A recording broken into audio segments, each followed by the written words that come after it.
Welcome to Fire and Police Night. My name is Stacy Anderson. I am City Council Ward 5, which is Miller Creek, Linda Vista, South Hills. And I have the privilege of being the chair of the Public Safety, Health, and Operations Committee, which means anytime any one of our first responder departments need to come forward to an allocation from City Council, they come to my committee. So they need to buy a new fire truck, confirm new officers, change how far they can live within the city limits or from the city limits. All of that comes to the Public Safety, Health, and Operations Committee within the city. So I always get to come and introduce Public Safety Night, which after you get done with this, I'm sure will be your favorite night because it's interactive. So you're going to get to hear from each of the chiefs of the departments to talk a little bit overview of what their department does and how they serve the citizens of Missoula.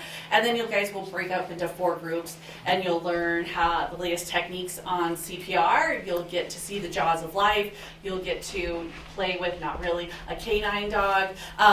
You'll learn how all the things that you need to know to pass a field sobriety test if you ever get pulled over. So it's which is really hard. I did this last year fully sober and I still, so it's, yes. They know what they're doing. So thank you all for taking the time out of your lives to come and learn more about the functionalities of the City of Missoula. Hopefully you'll come away with something that I have learned. I've been on council, I'm just starting my 3rd term, so I've been here for 8 years, is that I am always continually impressed with the caliber of people who choose to work for the City of Missoula in various ways, from the Office of Neighborhoods to obviously all of our first responders who are coming to our aid in some of the most scariest moments of our lives. And I also want to take this moment to say a special thank you to the voters who passed the fire levy. I was helpful in helping get that going and the campaign in 2024, and it was an ask of you all to pitch in a little bit more to help support our fire department and all the work that they do. So I think we get to see a new ladder truck out there, or maybe not, but you never mind, don't listen to me. Anyways, but yes, you hopefully will get a chance to meet a few of them and really just pat yourselves on the back for supporting them, and so that they can better support all of you. And obviously the police department continues to be there for all of us whenever we call 911. So, any quick questions about Ward 5, Public Safety and Health Committee, before I turn it over to Chief Rash? No? All right, well, thanks so much again. Hope you enjoy it. And you're going to hear now from Missoula Fire Department's Chief Lonnie Rash, and then you'll hear from the, say that right, Fire Chief? Police Chief Mike Collier afterwards, and then I'll come up and we'll divide into groups, and then we'll get to go and have an interactive night. So, thanks so much. All right, thank you.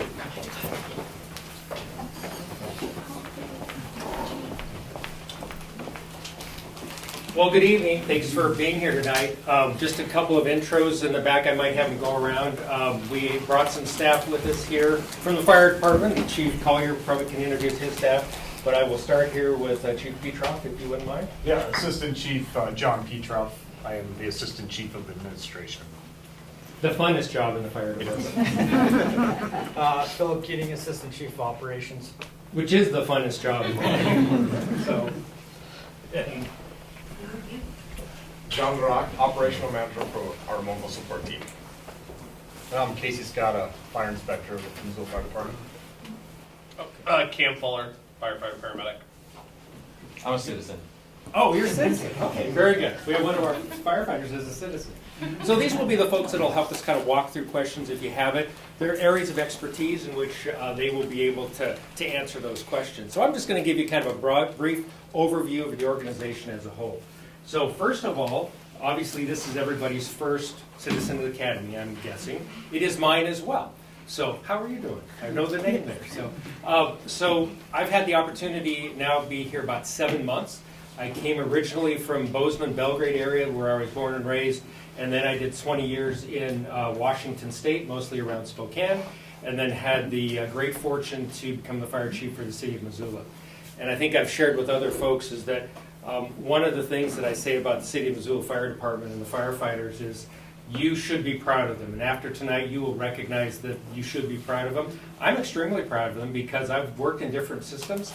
And I would say that these folks are busier more than any other fire department that I have seen with training, with response, with preparing for the future. So it's really it's great for me to be able to say that to you as citizens, that you should be proud of the men and women of the Missoula Fire Department. So I'll do a little presentation here. If there's anything in particular you want me to talk about, please let me know, and we'll kind of walk through that. So obviously we want to start off, and the culture that we try to create all the time is that mission and that vision. And we've been really reintroducing that into the organization, making sure that our firefighters, our members, and you as citizens understand why we're here. And that's literally, this simple thing is, to save lives, protect property, ease pain and suffering. There is no other reason that we exist as a fire department than to do this for you as citizens. So that is what we try to instill in our members, and I know that they have it in them. So that is our purpose solely for that. So a lot of times people are like, well, why are they doing this? Why are they doing that? When we come back and we talk about, did we make the right decision for the right reason, we come back and we say, did we do our work to save lives, protect property, and ease the pain and the suffering of our community? If you've done those things, then we support you moving through that. So that is what our focus is organizationally. Our vision, obviously, is one of those is that we want to not only do the things in our mission, but we want to make sure that we're doing it the best we can. And you can read that, but we literally want to be the premier public safety agency. And the big question we're asking in the fire department now is how? How do we do that? These are words, right? But how do we do that? It comes down to, are we serving the citizens? Are we getting there in a timely manner? Are we responding to the needs of the community? And the big one for me is are we paying attention to how the community, what they need? So mobile support, which is our behavioral health crisis health group that responds. 15 years ago, when I started the fire service, wasn't even a thought, wasn't even a consideration. The environment has changed to that, and we in the fire service have to adapt to that. So that is basically our goal for that. So station locations. If you've lived around Missoula, you probably have a pretty good idea of where those fire stations are located. Station 1, we call the downtown station, which is off of East Pine. Station 2 on Mount Avenue. Station 3, which is on 39th, which is right there at Russell and 39th. Station 4, which is the one that you're here now in. And then Station 5, which is Lower Miller Creek. I think all of those stations, I think the most recent station we built was in about 20 years ago. 2008. Pardon? Station 5 in 2008. 2008, thank you very much. So, but we are now, coming soon here, we are now embarking on Station 6. So let me talk just a minute about the levy, the mill levy that the citizens passed. So in 2024, our firefighters, the community, the city council, all recognized the need for Missoula to catch up with responses that we maybe had been missing. We had Fire Station 4 and 1 had experienced a lot of growth, and we were actually, they call it unit utilization. Basically, there's a standard for how many responses you should go on a regular day. We were getting near that or near exceeding that with the call volume, which was taking us away from other station priorities and locations. And so when the firefighters, the citizens, the community, we asked you to go and to pass a mill levy. And that mill levy was really founded on the hiring of 20 firefighters to staff a fire station and to appropriately staff the current fire stations that we have. It was to build a new fire station because we recognized that we needed to fill a gap of a new fire station. And it was to maintain and fund and support the mobile support team. Those were really the three main pillars of that. If I'm missing something, jump in, please. But those were the main three pillars of what we were trying to do. So we did what we said we were going to do for the citizens. We said we were going to hire 20 new firefighters. And we did hire 20 new firefighters. March of this 2025, we put a 6th engine company into service. And that engine company is actually housed out of this station. So we recognized early enough we needed to get them up, get them trained, so when we build the fire station, we'll be able to have them literally move into that fire station and go to work. So what you see here is this is temporary housing for an engine company. So this is their bedroom now. This is their lounge. So it's convenient. So we need it. But that's why this is here now. And so we have 2 engine companies running out of here to sort of reduce, not sort of, to reduce the call volume for the other stations. So we did what we said we were going to do with that. The other thing that we said we were going to do is the coming soon Station 6. So Station 6, we did a station location study. And that station location study said we really should, and it took a whole bunch of data in, it said the greatest good for the City of Missoula is to place a fire station in or near the area of 3rd Street between Russell and Reserve. So that's where we're targeting and focusing as a location. And so if you can kind of see, even though the city borders are a little different, that puts us, putting us to fill a fire station here. So it sort of fills the gap, sort of fills the donut, but what it allows us to do is it allows us to take all these call volumes, reduce some of the call volumes around here, and let these fire stations respond to their first to the closest areas. So when we were doing the levy, my understanding is there was some conversation about, because of where our current growth is to go out to the Mullen Build area, because there's a lot of growth going on out there. And that is something that we are going to have to look at in the very near future, is to put a station out there. But with putting a station here, we catch up and catch a high percentage of folks that we're not able to respond to in the 4-minute window that we try to get to your house from the time that we leave the fire station. So this picks up a whole bunch of that opportunity to get to you sooner in your emergency. So, but the truth is eventually this is going to cause us to take a look at, with the data, when will we have to look at maybe another station to not catch up, but to keep up long term. So those were the things we said we were going to do with that. In fact, today we spent, we spent three days in about 4 hours today, it felt like. We spent a lot of time with the architect. So we've hired a design team to sort of help us through the process of what do you need for a fire station?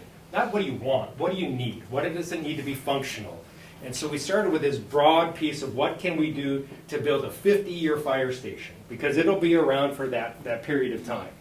And if something were to change, let's use that space the right way and plan for the future. And so we spent a lot of time with those folks today. They'll come back again and again to really make sure that we are getting you, the citizens, the right fire station for the long term of that. And I would say cost effective, right? Things are expensive, but we're going to do it right size, what we need, not all the bells and whistles that we probably want. And I think we heard some of those things from folks. So that's the mill levy piece of where we're at with that. And the last part of that is that we do have the mobile support team. They will probably co-locate with us at Station 6. We're working through that now, but they are up and running. And in a little bit, I will show you that they ran over 3,100 calls in the system for that. So, any questions about the mill levy? I mean, that's a high run over, or we can ask questions at the end. I can finish my presentation, but yes, sir. Do you have any land scoped out yet for all on 3rd Street? Because most of it's built in pretty good, except for where the old Coca-Cola plant kind of used to be, right? Yes, you're absolutely correct. So yeah, of course, we have some focused areas that we want to take a look at, that being one of those sites. What's important that we do is what we've started today is we program, meaning that here's what we need for a fire station, and then they will help us to determine whether or not that would be an appropriate site. So there's a few constraints on that particular site. There might be some other options, or we may have to say we're going to have to change the size and scope of that fire station. So the answer is yes. We've had some conversations with those folks at the coke plant because it seems to be the barest ground there. But before we go any further, we need to make sure that the fire station that we need fits there. So we're doing our due diligence with that. So, but yeah, we've had some of those conversations just to make sure that there's availability with that, but nothing formal. All right. Yes? When might citizens expect another mill levy? I'm hoping they don't from the fire department. I think that for a mill levy for fire is a long term because that That is mill a levy, long-term. Okay. yeah, the mill levy that the citizens passed is a long term mill levy. It isn't doesn't have a sunset. Okay. So it's not a 10-year. It's not like a bond. It is a levy. I see. Now the truth is at some point, you know, in 20 years or whatever, those lines may cross, and we may not be able to maintain the current level of service with the funding that we have. So I think that that's it. But I don't anticipate us, and that's really going to be up to City Council and to determine what the needs are of the city and when that may occur. I would say the goal would be if we did have to look at a fire station down the road, that would be more than likely a bond with a short-term duration for a defined amount, not with people. Okay. So, but again, that's in the future, but we need to be thinking about it today, or we wouldn't be doing our jobs. All right. So that's really the fire station locations that we have. I just want to make sure that everybody understands is that the fire service, the Missoula Fire Department, we also run auto and mutual aid mostly. So sometimes you may see another engine company from like Missoula Rural down in this area by South Street. Because our goal is, and we're kind of expanding that, is to send the most appropriate closest unit to get to your emergency. Now, as we build Station 6, they won't have a need as much to come into the city, but their fire station's in the city, right? And so we don't want them driving by your emergency down the street when we're coming from a further away. So there are some of those overlap pieces, and so those relationships pieces work to our advantage. And I have a Yeah. question, because there's the fire station at South and Reserve. Yes. So that's in part of the rural then, because I'm not seeing it on. Yes, yes. So that is Rural Station 1. Okay. But we have an agreement for that area that's right around there. If we have a medical emergency or a first due fire, we still send our resources, but they will respond to citizen need, even if it's in the city right there. And much like we do the same thing, there are places up Miller Creek or different places where we can get there faster initially, and then we'll all rally to that location. Yes, but that is not a city fire station. And there's some process of them potentially moving that station based on some growth stuff, but yeah. So operations divisions, we have really a lot of different divisions within that. So I think we're about 130 total members strong, about 107 or 108 in operations, the response component of that. So operations really is the response piece. And so we are there 24/7, 365. If you call, we come. And so we do a wide variety of things. Fire suppression. Wildland, obviously, is on our minds. It's certainly on my mind with the lack of moisture that we have. But we do the fire rescue. Medical accounts for a large portion of the responses that we go on to your emergency. Hazardous materials. And when I go back to rescue, I would say motor vehicle crashes are a high percentage of the calls that we go on with significance to the community. But there's so many other things that we do as well. River rescue. I mean, we've got a beautiful river running through. What happens if somebody needs something? We will respond to that. Hazardous materials, which is here. Trench rescue. With all the building going on, if somebody falls into a trench, there's certain parameters in which we have to bring our trench rescue team to do that. So all of the things that you think of as fire service, we typically think of is that if you don't know who to call, we're going to be prepared to respond to your emergency. And so that's really what the fire department is. It's an overall emergency response for those type of things.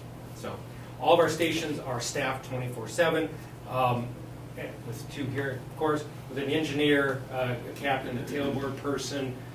We do have cross-staff units, meaning that we have 2 ladder trucks in the city, and we would cross-staff those, meaning that I'm on an engine. If there's a critical need for the ladder truck, I would get off the engine and get on the ladder.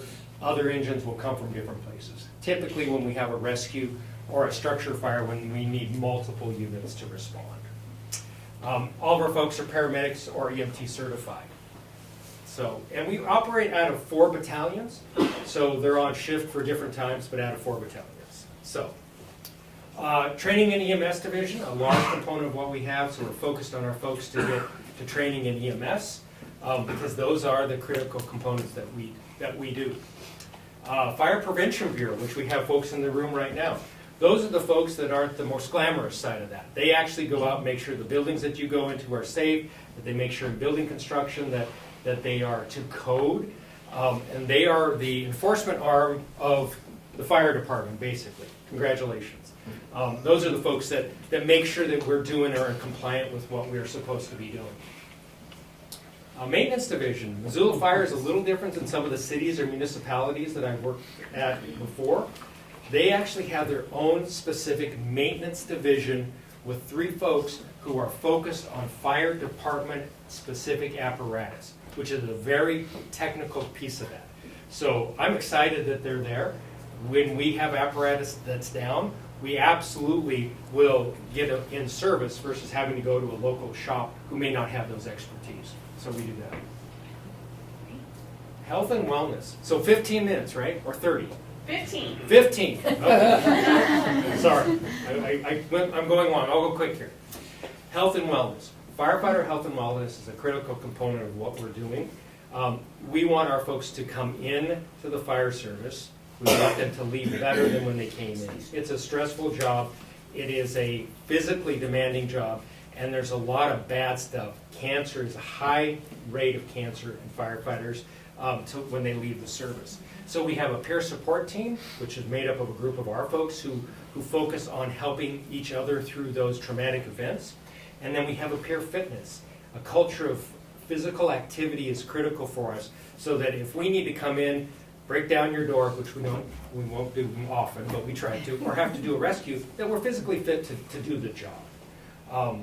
And then this is the mobile support team side of that, is that they really are the folks who respond in the minivans around town to those behavioral crisis emergencies. The goal really is so that we don't have to take people to the hospital as often, and perhaps that we do not have to send them to law enforcement. Law enforcement doesn't have to take them to detention. So those are some of the goals that we try to do, and it's been a very successful program. And then the administrative division. This is really the coolest part. This is the part that we're in, and we're managing a $29 million budget on your behalf, is really what we're doing. So we're making sure that we are doing it the right way. We're making sure we're supporting the community, but supporting our firefighters as well. Third, briefly, last year about 14,700 calls. Of those calls, you can kind of see the average day time, the average per month, which stations were there. You can see at the time there was some large station breakouts where we're trying to even that out over time. The volume here is 3,100 of those are accounted by our mobile support team. So those go into the overall component of the fire department response. So about 12,000, give or take, is that red fire truck responding to your emergency. 3,100 times of the year, that is responding to somebody in that behavioral or mental health crisis.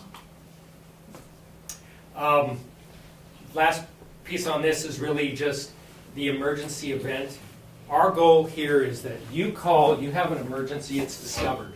You call and dispatch receives it. Our goal here is to make sure that once we get the call from 911, that turnout time is quick and efficient, that the travel time from our fire station to your emergency, to your house, arrival on scene, and by the time we get intervention with that. So we try to meet a 90 percentile piece of that to get to you within 4 minutes. And that's why those fire station locations are so critical, because we want to get you in the appropriate time. I'm almost done. So, okay. And then the last part is that it's a combined effort. When we talk about the fire department, it's a combined effort with our firefighters who are members of the local, of the union. They do a lot of work on behalf of the fire department, but on behalf of themselves. So when you see them out in community events, it's typically our union who is organizing those pieces to go out to be a part of and engaged in that community. So we do appreciate our relationship with our labor union. That's who we are. Thank you very much, and I apologize. I was thinking 30 minutes. Totally fine. Okay, so any dying, burning questions, because you will have time to grab them by the side if you want. I want to make sure we have plenty of time for Missoula Police Chief, Michael Collier, who's referring over there. Okay. And Assistant Chief. Sorry. Good evening, everybody. My name is Michael Collier. I have the distinct honor of being your police chief here in my hometown of Missoula. And so the sheriff's deputies often work in pretty remote areas, and they make fun of us and say, the city cops always got to bring a backup. So I proved them right, and I brought a backup up here today. So before we get going too, I'll kind of do the same and let the rest of the command staff that's in the room introduce themselves. There's a bunch more of us out there that you'll meet informally, but in the room here, I'll kick it off to you. Okay. I'm Jake Rosling. I'm the assistant police chief. Got 26 years with the department. I'm Eddie McLean. I'm the detective captain. Been with us for 30 years now. I'm Matt Stonesider. I'm the captain over the patrol division. I've been with the about 17, law enforcement for 20. You want me to? Go ahead, Mike. Mike Hammer. I'm currently a patrol lieutenant, but I will be replacing Matt Stonesider in beginning of March once he retires from his years of service with us. I got about 17 years here, 16 and a half years. Yeah, congratulations, Ben. So the other command staff officer that's not represented here is our administrative captain. That's Matt Kaczynski. He's the administrative captain. Doesn't have any of this cool stuff you're going to see later, so he didn't come tonight. But the 5 of us collectively are the command staff for the city. So our mission statement is that we are a community-oriented agency committed to delivering professional police service to the people of Missoula, and we strive to improve quality of life for our citizens and the livability of our community. It's more than cops and robbers. So a big part of what we do is this quality of life and the livability of our community, along with the traditional law enforcement type response that you see. So a lot of that is just problem solving on lower level issues that are, somebody doesn't know who else to call, and they call the police, and we try to help solve some of those problems. You heard the fire chief talk a little bit about vision. When I got promoted, I felt compelled to give our people some type of a guiding principle that they could kind of have top of mind for quick reference of, if I'm doing these things, I'm in pretty good shape, because there are thousands of pages of guidance between law, policy, all these type of rules that they need to know, but I don't want them getting bogged down in the rules and not being able to function. So I developed this concept, and I told them, if you operate within this, you're going to be in pretty good shape. And I call it ethical excellence. And the way I break that down is that our ethical conduct is the most important aspect of our work. So the way I define that is that you have integrity in what you say and what you do. And the reason that I believe that that is the most important thing that we do is because it is the #1 way that impacts the trusting relationship with our community. You can do all kinds of other good stuff, but if the your community doesn't view you as having high ethical standards, they're not going to trust you. Without that, those are the voters and the jurors, and we need public community trust. The second part in the excellence piece is a little bit of a pronged concept, policing excellence, but I just narrow it down to the one word of excellence. But policing excellence to me is that I want our people to be friendly and approachable and professional while still being able to, the most polite way I can say it is to take care of business. So, the friendly and approachable aspect of that is we don't want people to be overly intimidating or overbearing with people that they're engaged with. We want people to feel comfortable talking to us and interacting with us. Show people dignity and treat people with respect. All of those things as a kind of a connection to the people that you're engaged with. while still having the training and the capability and the willingness to act. So by act, I mean if you're engaged with somebody and they're going to flee, if they're going to hurt you, if they're going to hurt somebody else, if they're going to tamper with evidence, incite a riot, something that requires your action, you need to be able to handle it. And that can be everything from barking at them, yelling at them to get them to comply, to using some level of force all the way up to and including lethal force. So it is a balancing act, you know, to be able to stand there and present to you in a way that you feel comfortable with me and that I'm showing you dignity and respect, but all the while I have a script in the back of my head that if something happens, I am going to take care of business. So the analogy I use is we can't all be Barney Fifes, right? You know, he was very likable, right? Easy to talk to, but he is not capable. They only gave him one bullet and made him put it in his pocket. We also cannot be all special forces people. And because the special forces people could do that second part, they could take care of business. But if they treat community members like the enemy, that is also not going to work. So the art of this is to kind of combine the two. And so we hire to that end, train and mentor them to carry that forward.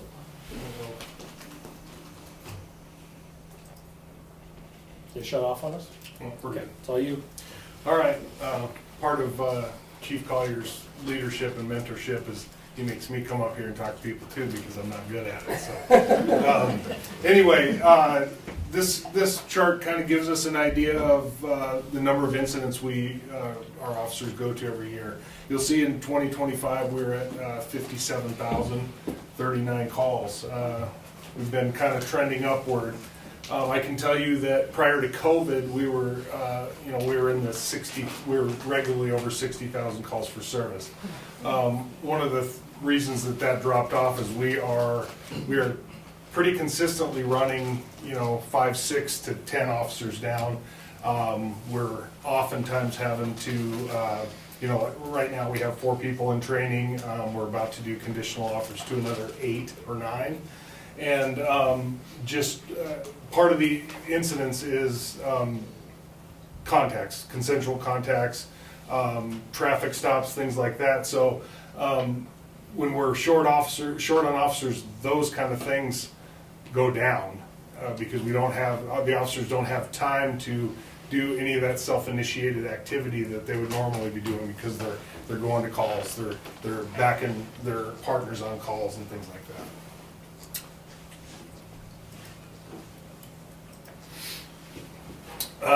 One of the other things we track is violent crime incidents.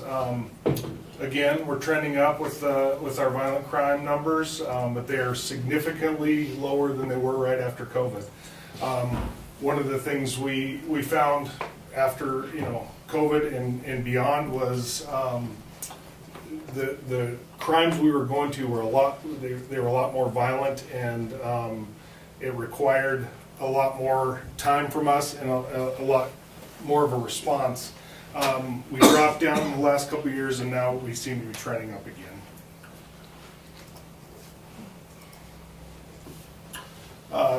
Like Chief Rash said, they go to a lot of crashes. We are required to go to those and investigate those. Our traffic crashes are up, 2,859. As you can see, our numbers have been pretty steady. One of the things we did last year was do a focused effort on Reserve Street, because Reserve Street consistently has a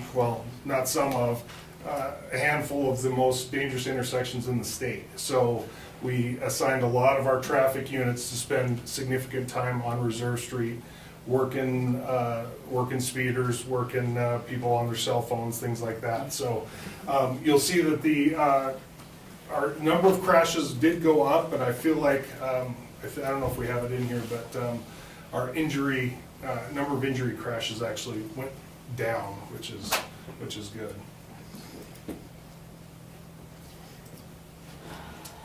So we're authorized 118 sworn police officers, not counting 5 reserve police officers. As we sit here today, we're down 9. And so when you lose an officer in law enforcement, is you're always chasing that because we are tied to the police academy in Helena training cycle. It's only offered 3 times a year. And so when you lose somebody, it is about 10 months before you get somebody new hired all the way through the program and trained and then out on their own. So we are supplemented by non-sworn staff, so that is the people in records, people working all of our desks. We have non-sworn crash investigators, community support specialists and whatnot. Our budget is about $26.5 million, and the vast majority of that is personnel. So we're pretty skinny on the operations side. We spend a little over $1 million on that, but wage and benefits really drives the cost of our budget. So our 3 divisions, as you noticed earlier, there's 2 chiefs and 3 captains. So each division is run by a captain, the uniform patrol captain, the administrative captain, and the detective captain.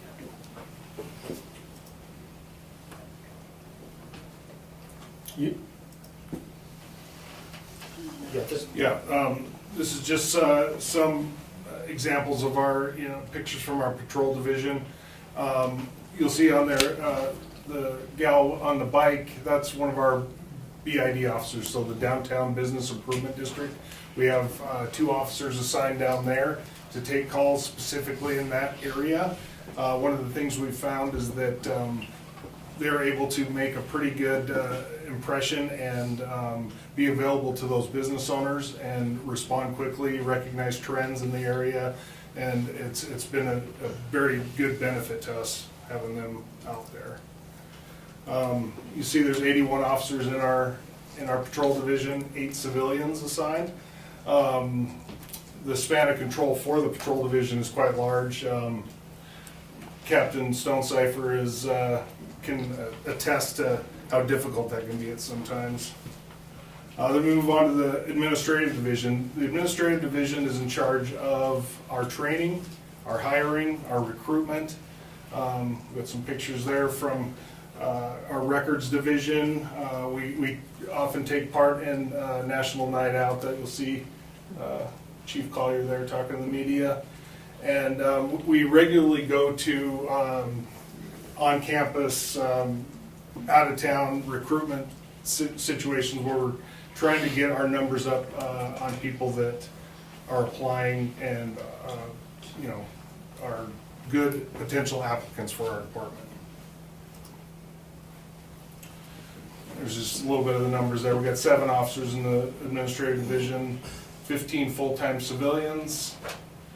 This also includes our 24-hour desk. Out of our Ryman station, we have 2 stations. We have our station at Ryman. We also have the Catlin station. The Ryman station, we have a 24-hour desk for people to walk in or call at any time for non-emergency calls. Our desk personnel check warrants, confirm warrants, take reports, answer questions, direct people to where they need to go. It's a very important part of our operation. Detective division, this just gives a little outline on the number of assigned cases and the number of those cases that our division investigates and then forwards on to the county attorney's office for prosecution. You'll see the trend of the percentage of cases that they actually investigate and forward on for prosecution is trending up. And one of the reasons you'll see the number of assigned cases has gone down is we have empowered some of our patrol officers to be able to felonies that they come across, investigate, and then they can do direct referrals to the county attorney's office for prosecution of those. So I'll talk special teams here, and there you'll hear Jake talk about special duty assignments. The difference is our special teams are all collateral duties. They all have a normal job within the department, and they take special teams on as an extra duty. So starting with SWAT, the spiel I gave last night to the Citizen Academy, I'll repeat it tonight. This is all extremely expensive business, and I'm not gonna hide from that. The new ARV is here, right? Yes. So we have a new armored vehicle that's still probably getting spun up. And I think it finally ended up being $400-something thousand. Yeah. We paid for that with a grant, 100% grant, didn't come out of local funding. Very expensive for getting deployed a dozen times a year or whatnot, right? But my opinion on this is that when you need these resources, there is no acceptable alternative. If you don't have that, you're going to be putting everybody else in danger, our people and the people that are involved in the situation that they respond to. I think Chief Rash would agree that you may not use a ladder truck every day of the year, but they're 3 times the cost of an ARV. But when you need that ladder truck, there is no acceptable alternative, and that's my position on special teams. So they respond to high-risk search situations, high-risk search warrants, dignitary protection, all of the any type of situation that exceeds the capability of your normal staff officer. The next team that deploys with them regularly is crisis negotiations. The negotiators go out on any type of like barricade or hostage situation. They also oftentimes go on high-risk warrant service in case the person barricades when we make contact. They're not going to go on EOD, which is the bomb guys you'll see next, but an invaluable part to resolving situations peacefully is establishing good communications and coming to some type of an agreement. The last one is we call it EOD, Explosive Ordnance Disposal. They're the bomb techs. It's a regional team, nationally certified team. We work with the sheriff's office here locally and actually have members in Helena as well. They were deployed 22 times in the region last year. A lot of things like Grandpa's old dynamite found in his truck after he died, right? The family goes through it. Drug task force come across pipe bombs on cars when they're searching them and whatnot. So anything that's got wires or ticks and freaks the rest of us out, these guys, they go deal with it. So. I didn't realize this is an old picture. That's me. Is that you? It's a really old picture. You don't have to wash that gray right out of your hair like that. So Jake will take over the special duty side, which is their full-time job, with the distinction there that, like I said, the special teams is a collateral duty to their normal jobs. So we have a traffic unit made up of 4 motors, a sergeant, our civilian accident investigators, and I think right now we've been running with about 2 motors.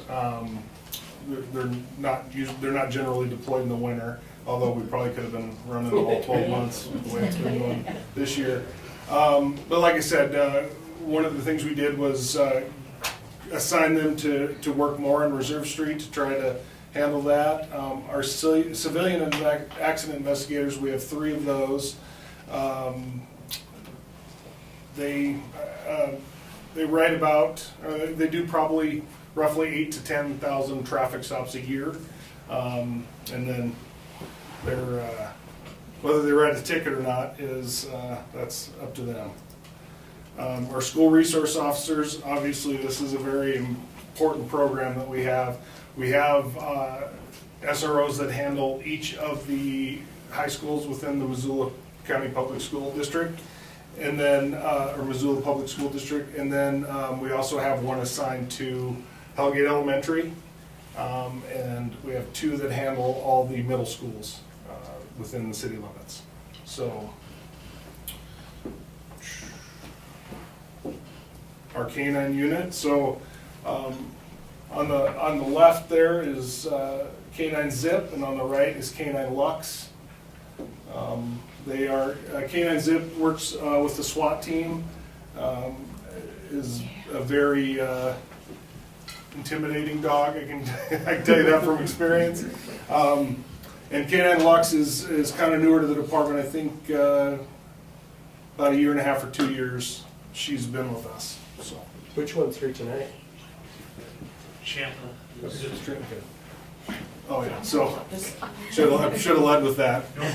Canine Zip's the one that's here tonight. So. And then we also have a public information officer, Whitney Bennett. So she sets up a lot of our public engagement stuff, communicates directly with the media, puts out press releases for us, and handles all of our social media. So. Finally, our digital forensics examiner. This is a position that we started several years ago. That it's one of those situations where it gets busier and busier and more volume every year. She's incredibly well-trained, but as you guys can imagine, just think about it, just about every criminal offense we have has some kind of cell phone aspect to it. So the expectation now from the prosecutors, from juries, is that we have all that information at our disposal. We've gotten search warrants, we've extracted that information, and we have it available for them to review for these cases. So it's an incredibly important position and another very expensive one. And then finally, this is just some examples of our community outreach and engagement. I talked a little bit already about our participation in National Night Out, law enforcement torch run, grizzly dip, things like that. It's always, right now we're doing our Citizen Law Enforcement Academy. We have that yearly. We're about halfway through that so far. We usually take about 30 people per year into that and give them a full rundown of all of our operations and get them a little more involved and a little more knowledgeable about our operations. Okay, some of the issues that we're facing today, locally at the state level and the national level, seizures of fentanyl are decreased. But you will see that our administration of Narcan this year is increased. I was talking to a DEA agent today about this, and the theory is that yes, the seizures are down probably due to a couple of things: shift in business model from the Mexican cartels, moving away from fentanyl due to pressure, securing the southern border is another factor. But what's interesting is the price of fentanyl hasn't gone down, the number of overdoses haven't gone down. His theory, he's been in this business for 25 years working just dope for the DEA, his theory is that there was and still is stockpiles of dope in our borders. So even though it's not much more coming in, we're not intercepting much, there's a lot kind of on the shelf, so to speak, that's still being used in our communities, and it is a very dangerous drug. The biggest risk to that, in my opinion, is the unknowing exposure to it. An experienced opiate addict, yes, could overdose and die, but they have a physical tolerance to it that an unexperienced opiate user does not. And so if they're smoking weed, all they want is the weed, and they get fentanyl in it, it could be deadly. Constantly trying to pitch in on the solutions related to people living in the streets, and we balance that in a couple of ways. We have a very defined enforcement arm. Obviously, that's what we do for a living, but there's a time and place, and we try to recognize when we can be a resource, a referral resource to people like MST that can help with mental health crisis. We're in discussions about with an outfit called Montana Angel Initiative for substance abuse support, and any other type of support that we can get to them. We can't arrest our way out of it, but we do have an obligation to enforce the laws, so we try to strike the right balance when we're addressing that very complex societal issue. Last year at this event, I talked about our very serious concern about organized street gangs, particularly juvenile organized street gangs, and there was 50 or 60 of them in 24 that jumped off the paper on us, at us because there were things related to stolen cars, stolen guns, weapons offenses, and a litany of more minor offenses. And we really doubled down at the beginning of 2025, and we had a coordinated effort with our local prosecutors and all the other allied agencies in the area to really, I'm not a zero tolerance guy. I really believe discretion is important for our people, but I'll call it damn low tolerance to gang criminal activity. And we really addressed it head on. Did a lot of cases early in 2025, and they have really slowed down towards the end of 2025. I don't have the annual data. I was talking to Jake. Presentations this time of year are tough because we're still scrubbing the previous calendar year's data. But anecdotally, I expect them to be down from 2024, and I attribute that to just some really strict enforcement. The last thing is, I can't get through a day these days without talking about immigration, so I might as well talk to you about it proactively. I will try to make this clear again. The Missoula Police Department has never had a role in immigration enforcement. We don't have a role in immigration enforcement today. Frankly, we don't have the authority to have a role in that space. Title 8 of the United States Code is the title that deals with immigration. And so people that work at HSI have that authority. We do not.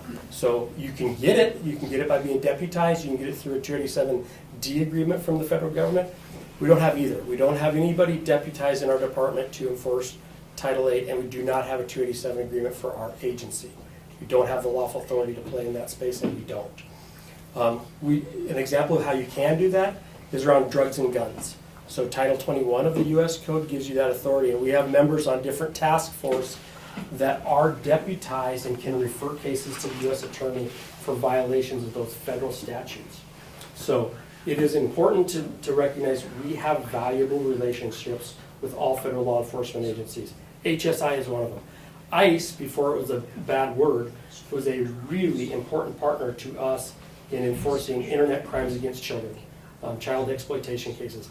They have a huge jurisdiction and they have a huge resource band, and we partner with them and have put together really impressive cases to protect children, and we will maintain that relationship with that agency in that lane, not in the enforcement of immigration laws. Where we will help is if it's an emergency. To my knowledge, there's not been an ICE operation in Missoula. I talked to the regional supervisor, and he gave me two promises. If they were to come here, he'd let me know. And if they were going to come here, they would be able to do their business without asking us to support it. I said, good, because we don't blame them. And so he has never told me that they're coming to do an operation here, and I'm not aware of an operation here. If one goes down and it turns into an emergency and they call and ask for help, we will send the cavalry. Just like we would send it if the sheriff's office called, just like we would send it if the highway patrol called, and just like we'd send it if the FBI called. We'll get there and we'll sort it out. It'll be a mess. It'll be just like a bar fight. It's gonna be a bunch of chaos, and we're gonna have to get there, slow this thing down, move into an investigative mode, and assess the legitimacy of everybody's, position in that thing, and figure out who's who, who's right and who's wrong, and advance through the kind of investigative and prosecution phase of it. So I hope that helps. I speak about it regularly. Tonight's number 11. I'm keeping track now. Tonight's number 11, and one more I get a free set of steak knives. So I will 11 in what time frame? That's good. I don't know, when did this all blow up? It feels like a million years, but I don't think it's been that long. 5 weeks. Oh, no, yeah, it's several months. I mean, I don't remember when I first met about this, but I hope that that's clear. I hope you know that that we are here to support the Missoula community, enforce state and local laws. If you're ever confronted with somebody, then you don't know if they're legitimate law enforcement because of, the covered face, the covered insignia or whatever, call 911, because we will not be in any way concealed. We are very obviously the police everywhere we go, and that's on purpose. Am I okay? Questions? We're done. Any rapid fire questions? Burning question for the fire, rapid fire for the police. Oh, I see. Be here all night. I see what you did there. So the Citizen Police Academy that you all do, could you just talk a little bit more about who comes to that? Is it people who want to become police officers, or is it people like It's a bunch of people like you all. Yeah, So if you, 2 years ago? yeah, if you like tonight, you'd love Citizen Law Enforcement. It's really good, and that's great. It's we advertised it in October, and we started the first Wednesday, maybe the second, depending on where the holiday falls, in January. And they are every Wednesday night, 5:30 to 7:30 for 9 weeks. And we have a big blowout session to wrap it up on a Saturday, mid-morning to early afternoon, with a bunch of hands-on stuff and demonstrations and whatnot. And each night we get a bit of a deeper dive into each one of the divisions, each one of the special teams, each one of the special duty assignments. Just a really kind of deep exposure into all the little corners of our department. And it's a group that looks very much like this group. Every segment of our society, we go through them and purposely try to pick this really diverse group, based on age, occupation, where you live, everything, so that we get a big smattering. We always try to get, is there any media in here tonight? We always try to get a media person in there because they're a great voice for us. So watch our website for the advertisement of that. Yes, sir. Along a similar line, you mentioned civilian components in a couple of your departments. think there's a civilian patrol. Civilian crash investigation, yep, those are non-sworn police officers. They come out and do our motor vehicle crashes. We have a position called community service specialist. Again, non-sworn, they come out and help us in the field in a number of ways. They can secure roadways for us for extended periods. They can pick up property and evidence for us. Patrol parks. Yeah, they can do parks and trails for us.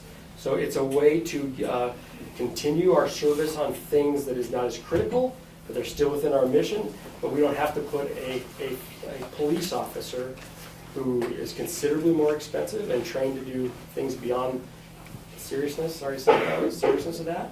You can get more value, for our dollar by supplementing it with non-sworn positions. Helps keep the budget down. Yes, sir. For your crash unit, they're all civilians. Are any of them certified reconstructionists for like death-involved crashes? And if so, where in at this the moment, I don't think we have a recon. Do we? We have some people at technical. Do you have one recon? Yeah, we have Patrick Hughes is a reconstructionist. We do have a crash team where we have a bunch of technical crash investigators that are patrol officers that are specially trained to handle more in depth. There are times that we're short because of our limitations that we call on Montana Highway Patrol to give us assist on major crashes. In this part of the country, where do you send them to for training? That is a good question. This We is have, yeah, The last one was in Alberta. yeah, So somebody comes out and does, okay. yeah, we generally ship people out for those. Okay. Just, it's about firearms and looking at all your different divisions and wondering, so I live in an area that I see a patrol car, what looks like a patrol car, which I believe is a, the one that goes to the schools, what is that called? Yeah. The resource. And I believe that the firearms are in the trunk. I'm like, why is that firearms in the trunk? Is that a thing? It could be locked in a lock box or in a what do you call the lock rack? A lock rack? Yeah. Okay. Is it like a sport utility vehicle looking, or is it more of a sedan? Sedan, Okay. yeah. I mean, I just never knew police people were allowed to take their vehicles home. That was the first shock for me. Just a few of them. School resource officers are one of them. Okay. As cars kind of age out, sometimes we retain a little bit older car, assign it to them, and it serves a couple of purposes. They do a lot of, well, first of all, it's the school district always likes having a car in front of their buildings, for first of all, a bit of a deterrent and awareness thing. And they come and go to after hours things like sporting events and dances and board meetings and whatnot. And so it's more convenient for us to have them have a car that doesn't take out of the patrol fleet. Okay. But they are armed, Yes. and there's one per school, high school, middle school, and Hellgate Elementary. Hellgate Elementary, one for each high school, and then we have two that cover all the middle and elementary schools. So they just hop around during the day? Yes. Okay. All right, Gwen, we'll let you have the last question.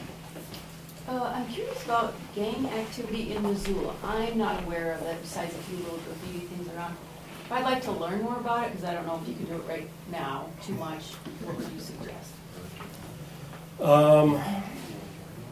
Boy, that's a good question. You consider it an issue. Yeah, we would probably just be better to talk to you offline throughout the evening a little bit, Okay. and maybe think about who might be picking up the torch on some of our public education to see if they have handout stuff, because we don't generally hold a course on it, like a session on it with the public, so there might be some handout material. Okay. And I can answer some Okay, details because for I'd you. be curious about that. Thank you. Okay, yes, well, thank you both. And they'll be mingling throughout the night. You guys will hear a lot more about the city's budget as you go on, but of the property taxes you pay, the majority of that money goes to police and fire, or 50% of that. The city's budget is complicated, and you'll hear all about it, but just of your tax dollars, over half of it goes to these two departments, and hopefully you saw a little kind of high-level preview of all the things that they do for our community, and hopefully you, like me, think of it as a very good investment in my safety and the community safety as well. So now you're going to get to have some hands-on experience. So we're going to divide you up into 4 groups. So yeah, my name's Cam. I'm a firefighter paramedic here at the Missoula Fire Department. This is Libby, much more talented and better-looking firefighter paramedic at the Missoula Fire Department. Yeah, we're more gray hairs. More gray hairs. We're both assigned to Engine 6 right here out of Station 4. And yeah, at this station we're just going to be going over some CPR and tourniquet application. Has anyone taken CPR class, done CPR before, or anything like that? You have. All right, sweet. We got some experienced people here today.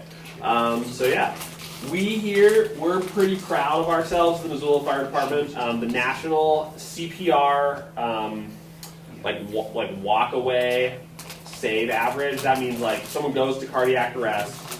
The average of that person like walking out of the hospital with little to no deficits is 8.6 on a national level. Here in Missoula, like in the city, our average is 18.9.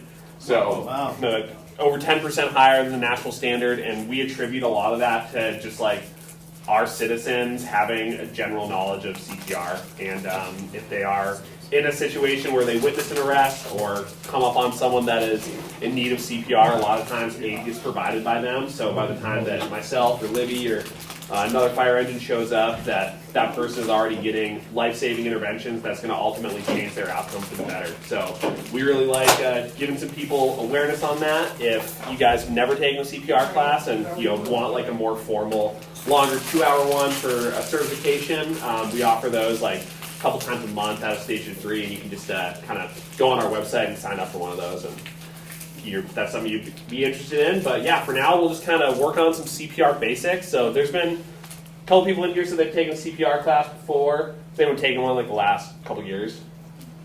Sweet. It's expired, probably. Oh, all good. Knowledge doesn't expire. Knowledge does not expire. Yeah. So the big thing they're teaching now is this concept of like hands-only CPR. So what that means is we're not really worried about rescue breaths. We're not worried about like running and going and getting an AED if you're by yourself or anything like that. We're kind of focusing on just good, high-quality compressions because in the long run, that's going to make the biggest difference for that person's outcome. What we want to do is after we've recognized that this person needs CPR, we've activated the 911 system, whether that's yourself calling 911 or delegating someone who you're with to call 911 and kind of getting the fire department ambulance spooled up. It's for you to start doing compressions that's actually going to get that blood circulating back to those vital organs and to the person's brain. Does anyone know how to check to see if someone is in cardiac arrest or has a pulse or not? Anyone? Stacy Anderson in the back. You check their pulse rate here and their. Yeah, you can check carotid artery. Yeah. That's one that we like to use. Everyone know where that is on their body. Sweet, yeah, right there. You can come up, check a carotid artery. You can give someone like a nice strong sternal rub too, to see if they're breathing or not. If you see like obvious chest rise and fall, that's obviously someone who's breathing and probably don't want to start CPR. But I like to, when in doubt, if you're not sure, always better to, start CPR until they're clawing off you basically.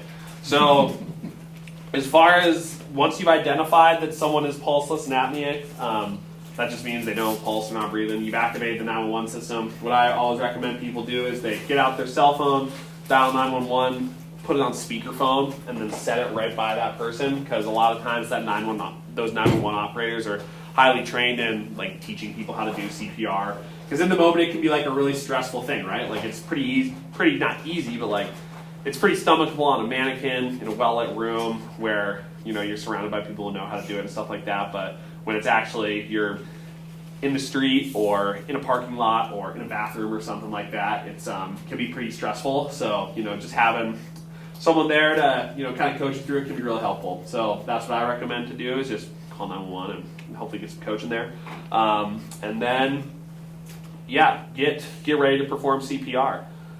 We like to use this concept of like a workable space. So if you find someone on a bed, we want to get them off the bed on like a hard surface, whether that's like a table, on the ground, somewhere where you can effectively perform CPR, and preferably in an area where there's like a little bit of space.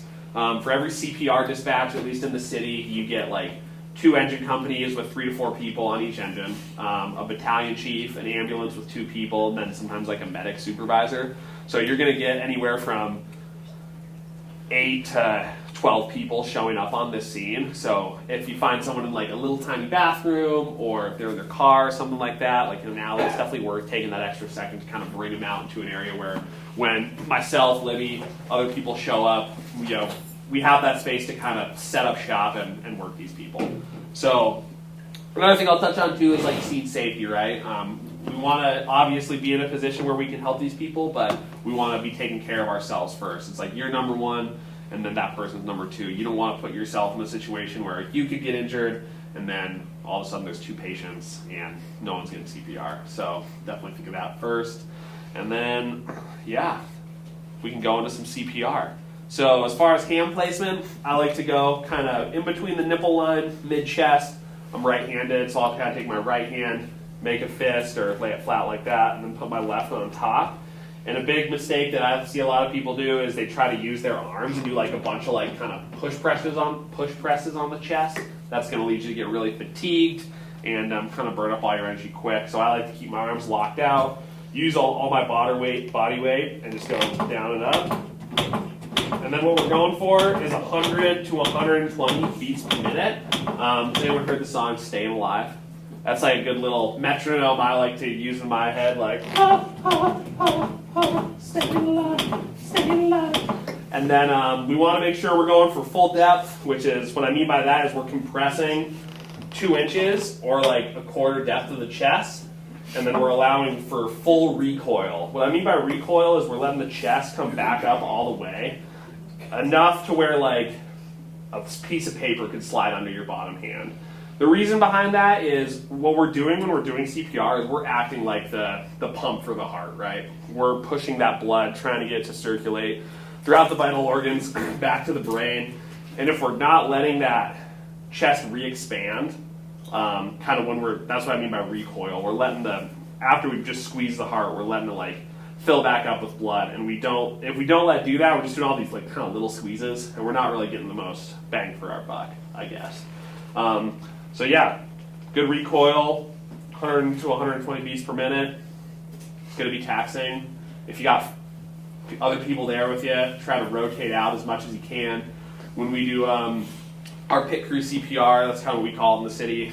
We keep people in like 2-minute CPR cycles. So like I do CPR for 2 minutes. We do a little rhythm check with our fancy monitors. And then as soon as that happens, someone else bumps in and takes over just to make sure we're not getting tired.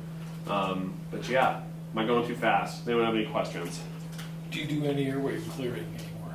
No, we've kind of moved away from that. Yeah. So even if there's, say, an explosion or something like that, where car accidents, it used to be, if people had gone through something, their lungs were collapsed and their tongue might be blocking their airway, and for some cases, you just needed to get their tongue out of the way and they could breathe on their own. So we're talking. That's old history. That's kind of old history, yeah. Okay. So we're talking in situations where someone is like pulseless, because at that point it's not really an airway issue. Okay. And then like once our crews get there, we have like really high tech equipment which we can use to go in and look at their airway and make sure that's all good. I think the big thing is what they're trying to emphasize is like not delaying CPR from getting started. If that makes sense. Because like the priority at this point is getting that blood perfusing to the organs, to the brain. Because even though that patient might not be breathing, that blood is still has enough oxygen reserves left in it to keep those organs functioning, keep oxygen to the brain. It just has to get pumped to the location, which is what you guys are going to be doing until we get there. And then we can kind of work on that airway stuff or do more things. Does that kind of answer your question? Okay, sweet. Anything else? Libby, you got anything? No, perfect. Cool. Just, yeah, you guys, there's enough, like, the concern of, not breathing for people who live well, but there's enough residual oxygen volume, and we're creating enough with compressions initially that it's gonna be much better for them to just do compressions rather than doing compressions and then it's like, okay, well now I gotta tilt the head and it didn't go in, like there's that If you're just by pause. yourself, yeah, And it's tough to do all that. we train that we do continuous compressions. We don't ever, the only time we ever pause is when Han was saying, when we do a quick rhythm check every 2 minutes to see, you know, is the heart, is it beating or is it doing something that we can shock it with some electricity to get it beating again. But we just, I mean, continuous CPR is what will save lives. Yeah. Sweet. You guys want to do some CPR? Sure. All right, let's do it. If you're excited. So I got a couple dummies on the ground here with a yoga mat. If you guys want to do it on the ground, if you guys have some like leg issues or something, you can do it on this one up here. So yeah, we'll just find some good placement. And when you do it, if you guys want to come up here and check it out, there's these lights in the shoulder. When you get 2 green lights, that's how you know you have the right rate, your depth is appropriate, and you have good recoil. Go to town. Go to town. Ready to go. Ready to go.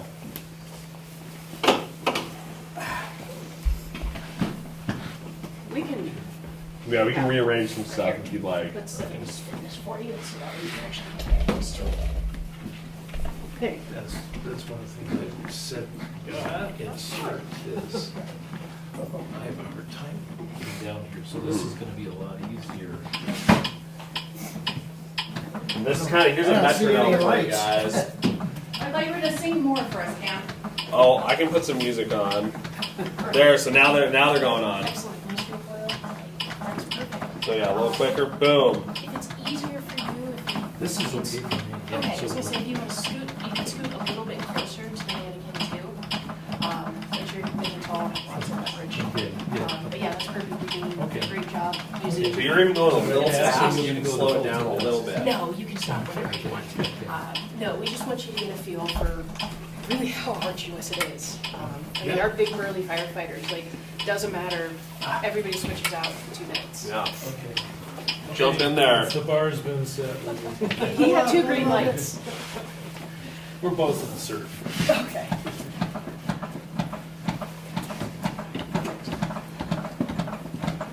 Oh, too fast. And that'll be part of it, is you have so much adrenaline that, I mean, out the ears, really fast. There's your beat for you guys. That's how you get your rhythm. Perfect, yeah, that's awesome. And just, you know, as you start getting tired, just make sure that you're coming up and off the chest too, instead of using the it's easy getting down. Oh yeah, careful. Right there. Oh, it's pain. Yeah. Picture that. A little bit fast. A little bit too fast. You were a little too fast, yeah. Now it's finding the beat of the music, so Yeah, exactly. When we have a metronome on our monitor that goes, it's funny, you can tell the firefighters who dance well and the ones who don't. Hey, there we go. You either got the rhythm or you don't. We do, surprisingly so. I mean, How would it actually feel like on a bridge though? it's crunchy initially. I think is Yeah. a good way. That's how you know it's Eventually, super like, common. Yeah, once that's how you everything know like breaks. it's effective. It But feels kind of similar. you gotta to break the tie a little between less resistance, but I mean, dying or breaking some ribs. I'd take some broken ribs. I've never had to actually do it. That first couple presses is scary Yeah. just because you hear so much. You hear it, you feel it, and that's good CPR. And that's you. I don't know if he touched on it, but if somebody needs CPR, you're covered by what's called the Good Samaritan Law by rendering aid. That they can't come and be like, "We broke all my ribs." They come back and be like, "You broke my ribs," and be like, "You're welcome." No. I'm glad you're still Great, alive. Dad. Yeah. No. So yeah, no, you will break ribs. It's just part of it. It's really icky to feel, but it means you're doing really good CPR. So. Everyone get a chance on the dummies? Yeah, thank you. Yeah. Anyone got any questions on the CPR or anything like that? Nope. Sweet. We can go over some tourniquet placement. Does anyone know what a tourniquet is? Yeah. Sweet. So a tourniquet, this is basically, yeah. This is essentially like a big, like word. Can't help you, bud. It's like kind of like. It's a vice. It's a vice. It's a vice. Yeah. You ever like wrap a rubber band around your finger a few times and then the tip of your finger gets all purple? It's like that, but like for like a big extremity. So what these are for these are for like really big bleeds. You know, someone who a gunshot wound or a car accident or compound fractures, stuff like that. Does anyone like carry a tourniquet? You carry a tourniquet? Anyone like got one? Yeah. It's something that a lot of people don't really carry like on a day-to-day basis. I have one in my like hunt pack, but that's pretty much it. Like I don't have one in my personal vehicle or anything like that. Probably should, but yeah, if you are walking around and you carry one and for some reason you find yourself in front of someone who has a large wound that is bleeding a lot, we typically like to associate these with like bright red, kind of squirting blood, like when like an artery's been nicked or something like that. That's when we're throwing these on. The big things for us are we like to say high and tight. So if it's an arm, we're throwing it like pretty close to that armpit, or if it's a leg, kind of up to the crotch. But yeah, placement for these. As opposed to just 6 inches above. Nope, even if it's down really low, you're still going up here because we're able to compress the arteries a lot better up higher. Okay. So our femoral artery right here and then here. So yeah, I mean, it's even if it's way down low, just way up high. I assume direct pressure is still illegal as if it's Yep. that first before it's real ugly. Yeah, this is like, Yeah. wow, that's a lot of blood. Okay. Yeah. And it's not stopping. Didn't they have something where you remove the tourniquet for so many minutes after so many minutes? Not anymore. That's a long, long time Yeah, ago.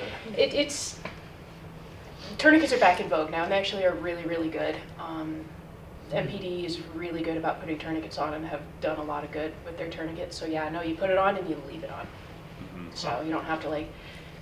They've done studies and they don't even start seeing any sort of actual tissue damage starting until 4 hours after placement, and even that's like not permanent tissue damage. They have to be on for a really, really long time. That's good to know. Yeah. Because they used to say, like, it wasn't encouraged at all because of that reason, right? Yep. But us being, over So in the the Middle East data's for so changed on long, that. yeah. Gotcha. So yeah, no, put it on, it's absolutely fine. Yeah. Has anyone put one of these on before? In practice. In practice. I did. Okay. So. Sweet. Well, yeah, we can. So basically, you mind? Give you my arm. Give you my arm. My big So muscles. yeah, this goes on here.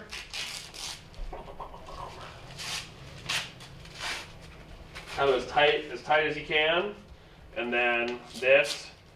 You twist down until it's tight, and then go one more twist, and then there's this little securing strap up there, and then that kind of holds this little notch in place.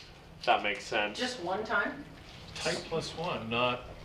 Like you're, so not- so you'll twist it. You can twist it. It's Oh, fine. cool. So it's getting tight here. So we're gonna give it one more, and that's really. I mean, you see my hands turning blue.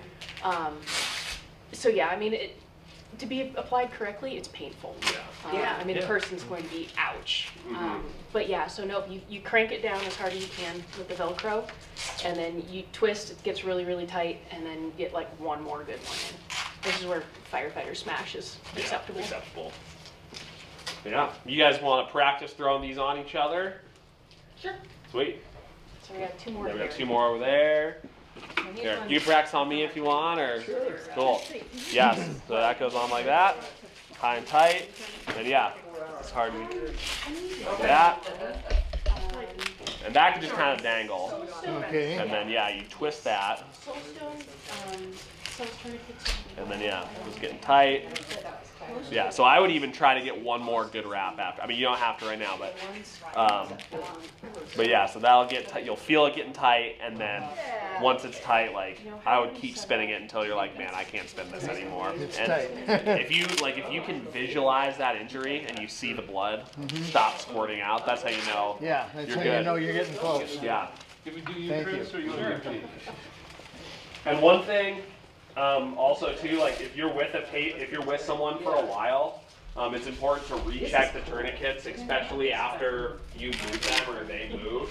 Just because people shift around, that can kind of relieve pressure off certain arteries or whatnot, or veins.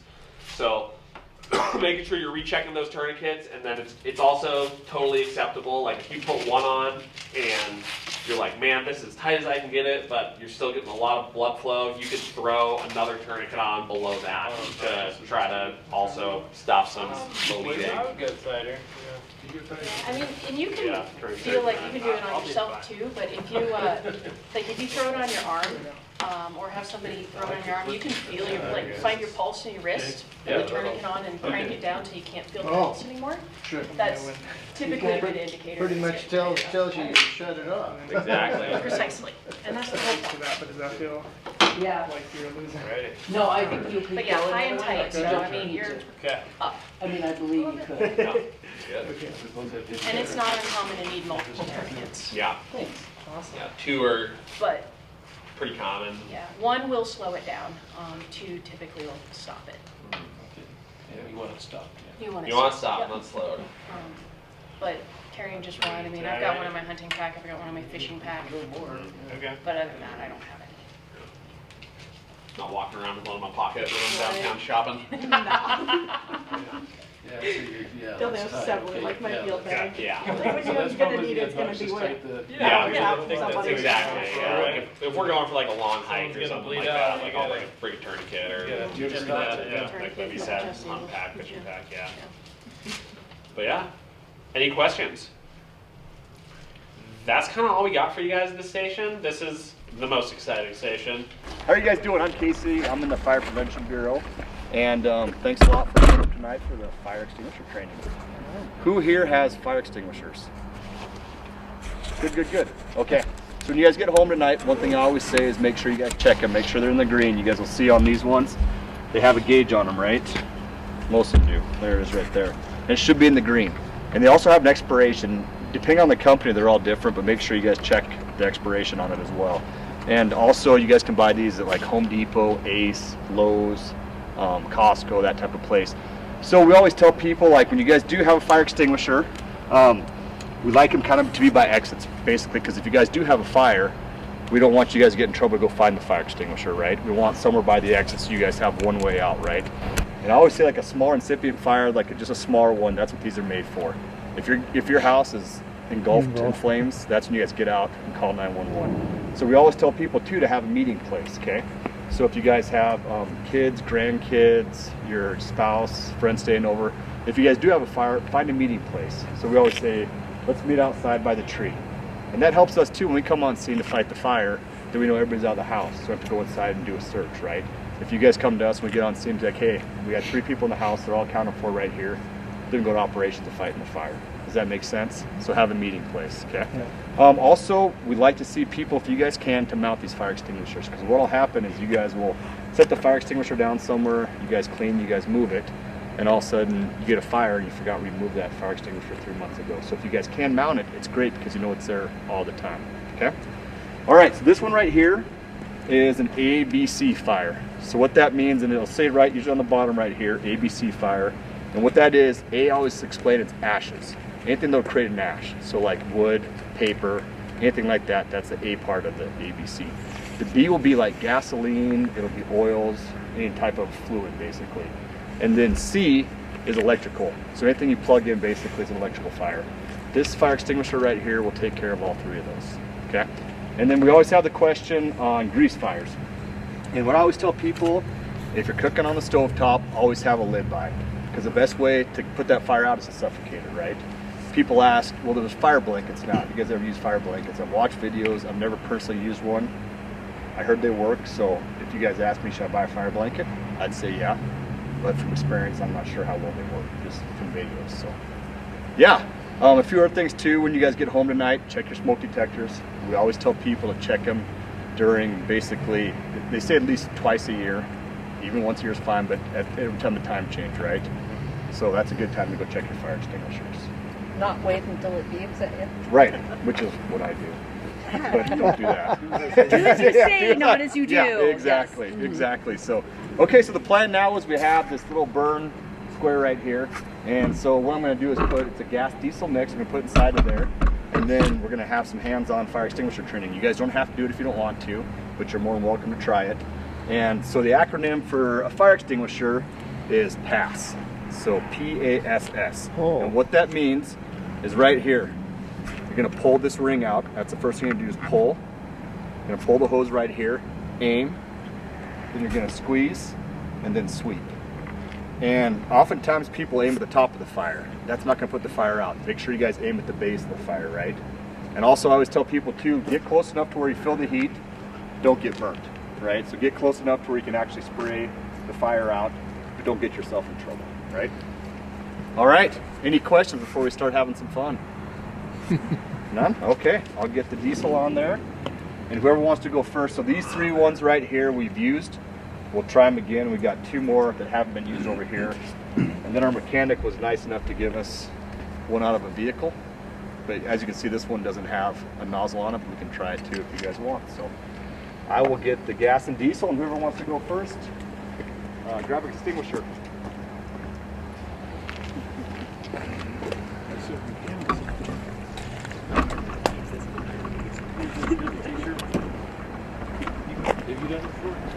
All right, you ready? I think. Good answer. Okay, great. 5 minutes. Oh, because this is half and half? Yeah. Okay. Hold, aim, squeeze, sweep. Very good.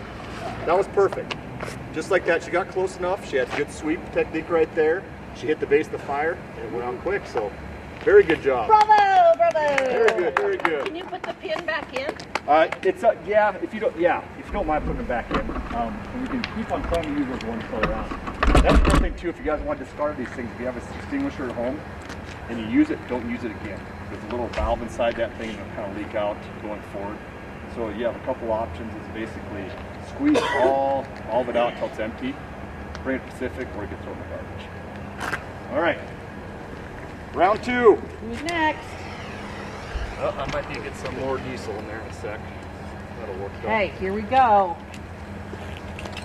Pull, aim, squeeze, sweep. Very good. Nice job. That was perfect. You guys are experts. When's the next hiring phase? Yeah, that's right.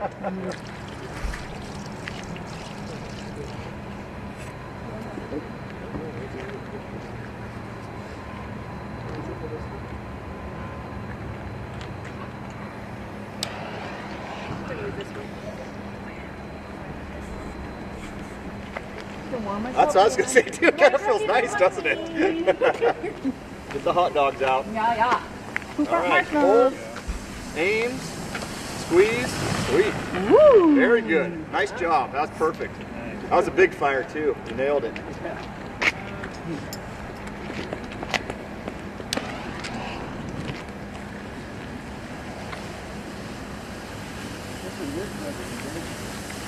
Yeah, right. Okay, well, while you're... All right, pull, aim, squeeze, sweep. Nice work. Oh, there you go. I was thinking I had to... There you go, perfect. Very good. Very good. Nice work. My name's Dave. I've been here about 11 years. We got Logan who's almost a year, and then John's got a year and a half or so. So we're just going to do a demonstration of what we would do if we have a car wreck and someone's either injured and can't get themselves out, or they're just pinned enough for whatever reason they're not able to get out. So Logan's nice enough to lock the doors, so now it's on the ground. But we've got these really nice electronic hydraulic tools that have the ability to pick up or cut anything in this building. They're pretty lightweight. Our old stuff was a big power plant and hoses and everything, and now the technology exists for it's already. So basically, what John's going to do is go back to the old school and just use some hand tools and get a spot where we can get our fancy tools in the door and then just start. We had a person in the first one, but we didn't want to keep moving him around. So he's not going to come out. He actually got out. Now we're just simulating some stuff.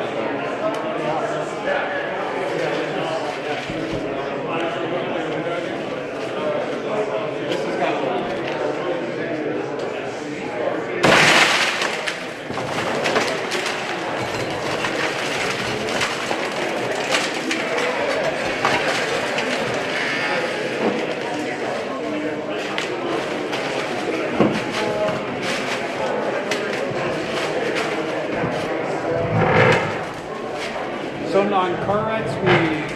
we wear our turnouts and we wear for a structure fire. Just because we don't like, you get a call from 911, you don't know where you're getting to. Sometimes they turn into fire. And then it also gives us extra personal protective equipment from glass and shut down.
We had a question last time, do we always take the door all the way off? It's like, oh, you can just, the door's open, you get somebody out. A lot of times if we're trying to maneuver that patient, especially if they're a lot of times they're going to be injured, we have all that area to work with. It's just a lot easier. It takes 2 extra seconds to come out.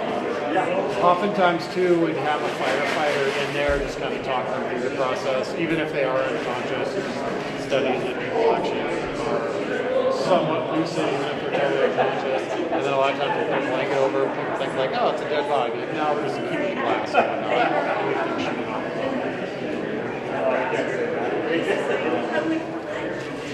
Yeah, so other things we might do, we'll have to save it for the other groups, but sometimes it's easier if the doors are so trash, we're not going to be able to, because that metal, as it starts coming apart, it's a tough thing, and start pulling all that apart. So with the cutters, we can just slip the posts on the roof and just take it all the way off, too. Sometimes that's easier. How come you broke the window first?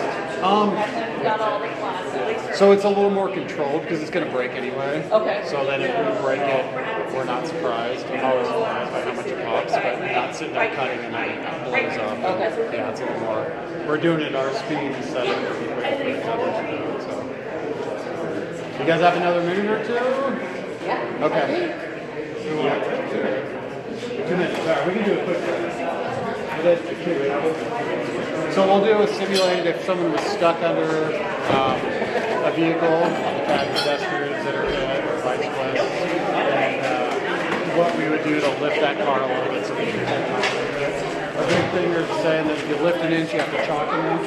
So can't really see these guys here, but they're fail-safe for if something slips or a tool fails, it won't drop all the way back down.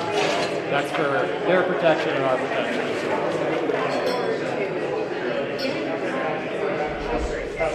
You can put it in and slide it in. That gives it feel.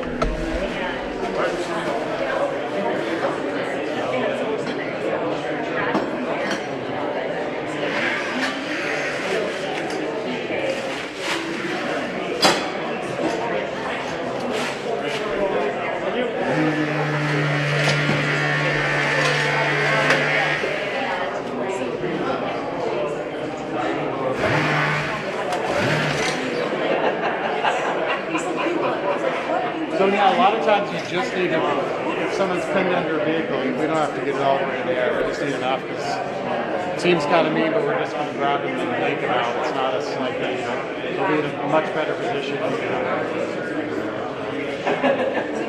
Because every time I look, it is a risk it could slip. Yeah.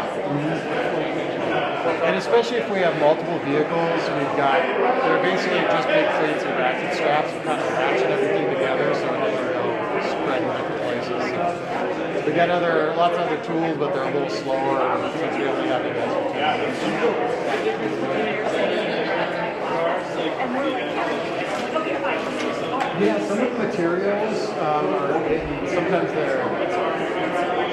I think the older ones, since they don't crumble as much, they're more the car, oftentimes they're packed. So newer cars are much crumbles, so they're good things to work with. And that's probably a lot of times where we can just go and just take a little fire off. And there's other things that you can do, especially those front seats, if they're wedged up underneath that dash, we can do some cuts and pull that dash out. I mean, we can basically take the whole car apart, so it's just kind of situation dependent, how quick we have to get them out, depending on the location. And then what we'd also be doing there would be, like I said, there'd be a firefighter in there, and they'd be doing a patient assessment before we even start doing it, to see how critical this patient is, or if it's like, okay, we're gonna really slow it down. This is probably maybe a little quicker if they're we've had wrecks where it's like the person wasn't injured, but they were physically unable to climb out of their car even though the other doors worked. They would go over where they were at, so we had to force the door. The guy was really nice. He's like, it's probably totaled anyway, so you can bring the door up. It was good training for us, and he was like, I don't think I can physically climb to the passenger side to get out. So, yeah. Any other questions? Or? They go to electric for Jaws Alive. I remember when chainsaw mowers. Yeah, we used to have the big power plant we'd have to carry around. There's hoses. We've had these for 3 years, about 8 years, and they were pretty new when we got them, and everyone was concerned they're going to be strong, and they're actually stronger than motor power. It's quieter. You're not having a big generator running right next to you. You don't have to carry a 150-pound generator down the hill. Yeah, that's something John did right off the bat. Even though it's an older vehicle, made sure we didn't have any side airbags, because those could be an issue for you. You can have an explosion, or worst case scenario, it hits you and slams you or something. So it's doing the opposite of what an airbag is. So how do you get the safety? That's a really good question. You kind of cut and hook. You put the back in the canister. Yes. So you can expose everything and see where the bag is and the canister is. You know where you can't cut and where you can. And then obviously at night, or if the car is a huge mess from the rack, it's tough to figure out where those are. So it's kind of a group effort for any car wreck, even if it turns out to be a fender bender. We always send 2 engines and a battalion chief, so you have 7 people on scene to try to take care of the patient, take care of the vehicle. A lot of the things we're worried about is fluids, so not getting gas or make sure it doesn't catch on fire. Or a big thing, just all that stuff isn't running down into the storm systems. And that's a bigger mess. It's way over. So a lot of times we even just have everybody's out and walking around, they're fine, but it's a big mess. In the vehicle, our first thing is we carry absorbent, it's basically fancy kitty on the rigs, and that's our first thing to do is just, even if we can't cover it all up, and block it where it's going, if we see it's going to us. You guys have these on all the trucks? Yep, all the engines have them, and the new ladder truck that's being serviced next month will have them as well, so it can also respond. So they're kind of handy. So yeah, we would have 2 sets of these on any car wreck. So if we need to start cutting all the way around, or if we have multiple patients and multiple doors, we can have people divide and conquer. And a lot of that would be by that patient assessment to see which is the most critical patient. We're going to work on getting that person out first. anything different for electric and hybrid? Electric's tricky, and we've been doing some training on that, just because the biggest thing is like making sure we're not cutting through where those wires are in. Some companies are better than others. Fortunately, phone's in here somewhere, but there's an app for that, so you can, a lot of the vehicles you can pull up. But a lot of times you don't know, we get a call being like, oh, there's a white car versus a green truck that crashed. So when we get there, we're like, okay, it's probably an electric vehicle. So that's our biggest thing. It's just like, that power is still going to everything. And then when you've driven in a newer car, just a lot of things you want to do is make sure it's in park so it doesn't go running off on us. A lot of times you're looking at that and already how to deal with this thing. So something I was told very much don't do, but we'll just flatten the tires so it's just all the way on the ground, and then it's that much more stable. And then that's the tow truck driver. Yeah, we'll just take the Halligan and just swing it in there. We can make some pop that, or you can pull the valve stems and it flattens it down. In here it's a pain because we can't drag it up. You ready to go? Oh. Yeah, you finish your lot and then we'll rotate. Okay. If I don't want to interrupt. Yeah. No, I was just going to say they're like, don't do it here because it's going to be a pain to drag out. We want it on its side. Okay. Yeah. Cool. How much does that weigh? 40 pounds? Oh, it's heavy. Yeah. And the nice thing, even with the new tools, like, oh, they're going to be heavier because everything's in there. They weigh as much as the old metal ones, but we don't have the power plant's already in there, so it's pretty nice. Yeah. You ever use those for pruning any bushes in your yard or anything? We did try that. We were doing a little cleanup in the training room, and there was some old metal projector stand from probably 30 years ago, and we tried to use that to cut it off, and we're like, okay, let's just use something. Oh, let's use it. We got the tools. It was not the right tool for the job. Yeah, we're good. Yeah. Thanks, you guys. Thank you. So, we brought some of our stuff in here, but not all of it. Most of it's what you probably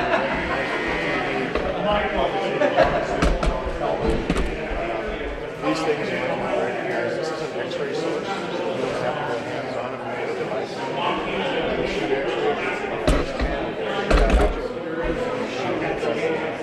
have an X-ray just like your dentist or your doctor would. So that's the receiver. Yeah, and we have several different systems. These are just the easiest ones to haul in here. Okay.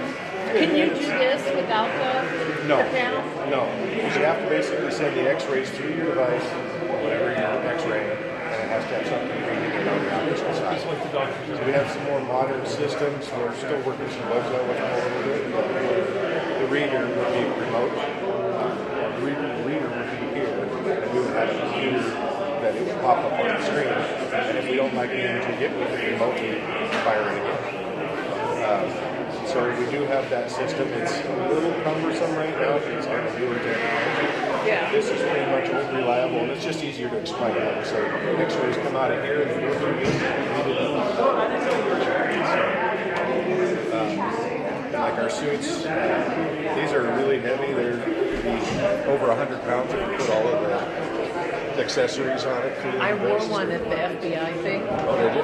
And it was like, oh my gosh. Yeah. I was really, it was a lot. I had just the top on and the helmet. And yeah. it was And there's full pants and rain protection, and we can wear that with the SCBA. We can wear it with hazmat stuff, like hazmat suits. So when you get it fully geared up, it can get really heavy, really hot. One of the things we do when we're bringing on new trainees is make sure that they get into that suit. Because there's been a few times where they either couldn't, if they fell down, they couldn't get back up, or they get really claustrophobic. So if you have to get down on the ground and crawl underneath something in a tight closet, if you're claustrophobic, that doesn't make it any better. You're just wrapped up. You're cumbersome. You're kind of like the Michelin Man. But it does offer protection from blast and from fragmentation. So if you're right on top of it, it might not do much for you, but when you step back 2 or 3 feet, it can completely change your life. And the robots, we've got 3 of them. This is our biggest one and our oldest one. it's kind of been the standard for probably 30, 40 years. Most bomb squads across the U.S. I like running that one just because it's been around the longest. I've been around the longest. But then this is kind of a medium-sized one. Not quite as much capability as this, or the ability to lift something or move something that this one will. But this can move quite a bit of weight. It can still articulate. Has claws. It has the ability to deploy other tools on this other arm. They can both go up and down stairs. Yeah, cameras and microphones. So sometimes we deploy when SWAT has somebody like barricaded or whatever. We can roll these things up and just use the cameras, the microphones, and you can actually talk through them too. So if somebody's standing in front of me, I can get on a mic and talk to them, and then I can listen to them. This one has been shot a couple of times. We went on a barricaded guy. So it's got a couple bullet holes in it. I was running the robot, looking through the camera, looking at my screen, and some guy comes out and just points a rifle and starts shooting. And even if you're just sitting behind the screen, you still jump a little bit. But yeah, it's got, I know one across the room, it's got another one somewhere else. I don't know if he was aiming for the camera. It sounds like 5 cameras.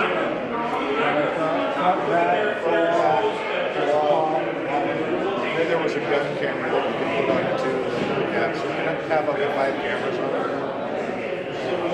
This has 3, I think. Front, back, and forward. Front, back. In the case of your shooter, you're just going to use this to knock down doors and basically whatever you can. Yeah. They don't have any dexterity to actually use it. It's going to take a lot longer, but we would probably not use it to like defuse a bomb. We would use it to push it up. Probably just break it.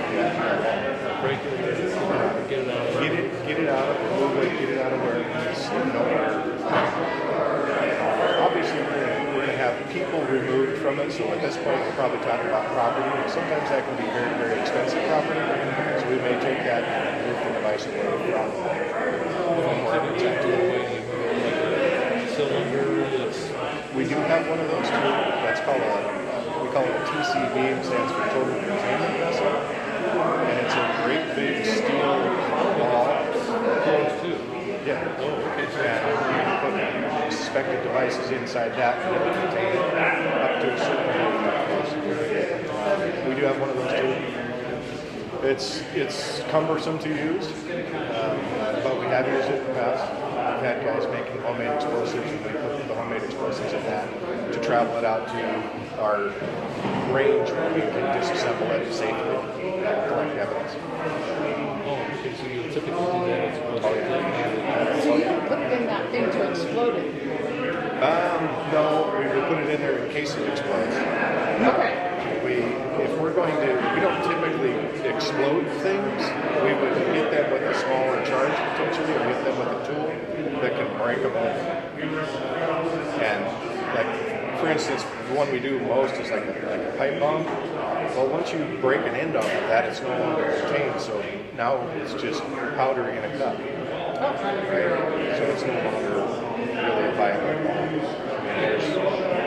mean, there's a lot of variables, but if it's C4, that doesn't need to be contained. If it's gunpowder in a pipe, that would need to be contained. But we have different ways of dealing with separated components, and there's been a push, much heavier push over the last 10-15 years to make sure that we are doing that with the least amount of damage to it, so we can start collecting evidence. We want, we don't just want to destroy the bomb, we want to catch the bomb.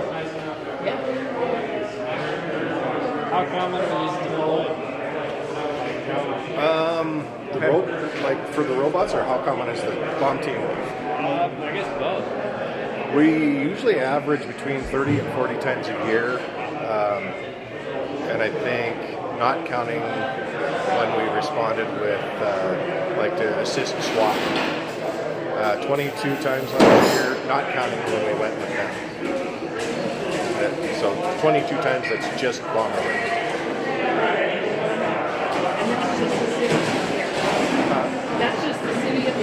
No, so we're a little different than some of these other teams. We're not just in the city, so he's actually the sheriff's office employee. So our bomb team consists of 3 guys from the sheriff's office, 2 guys from the city PD, and 3 sheriff's deputies from Lewis and Clark County and Helena. So Helena has a 3-person kind of satellite team. They're still on our team. There's only technically 2 teams in the entire state of Montana. So Missoula's bomb squad has the western half of the state, and Billings has the eastern half of the state. So if you have an emergency in Helena, you have to drive to stuff over from here? And it's Well, located here? they have a lot of their own tools over there. They have basically shared what we've got. But there's only 3 of them, so it depends on how complex it is. We've definitely been to Helena to help them, and they've been over here to help us. And depending on the size of it, Billings could come all the way over here, or Spokane could come all the way over here. So do all forces, like if there's a blockade, or somebody blocks themselves in a house, do you guys all come together from the different police departments? I know they're not sheriffs. Yeah, we work as a team. We're all a team, even though we are parent agencies.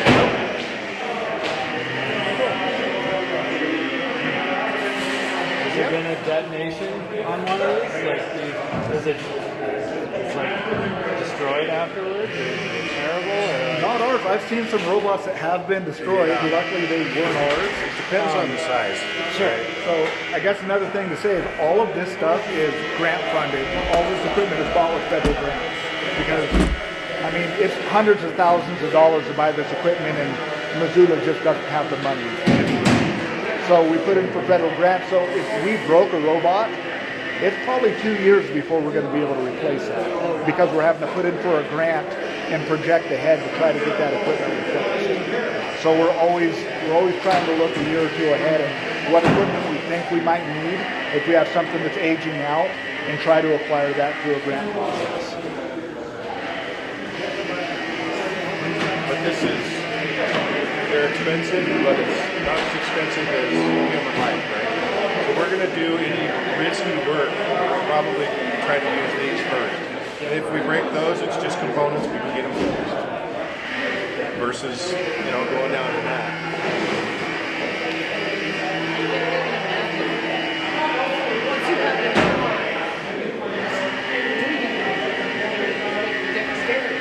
Oh yeah, you're cumbersome, and we always joke that as soon as you put the helmet on, your IQ drops about 50 points.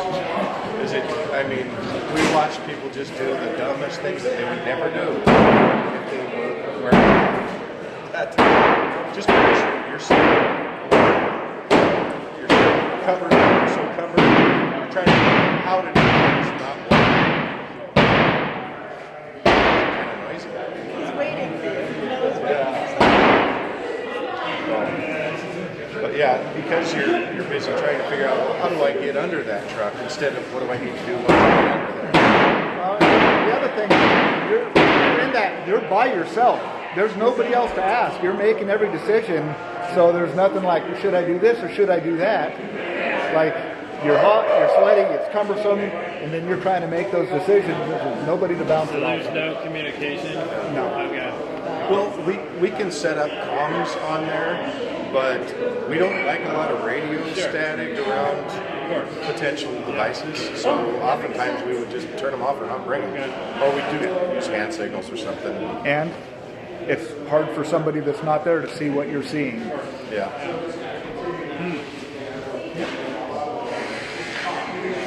Thank you.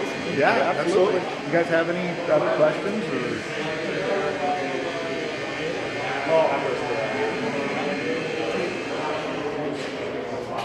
How do you like charge these, obviously? Yeah, so we have spare batteries. We keep them charging all the time. There's several sets of spare batteries. So, if it gets low on a battery, we come back, hot swap those batteries and run it right back out.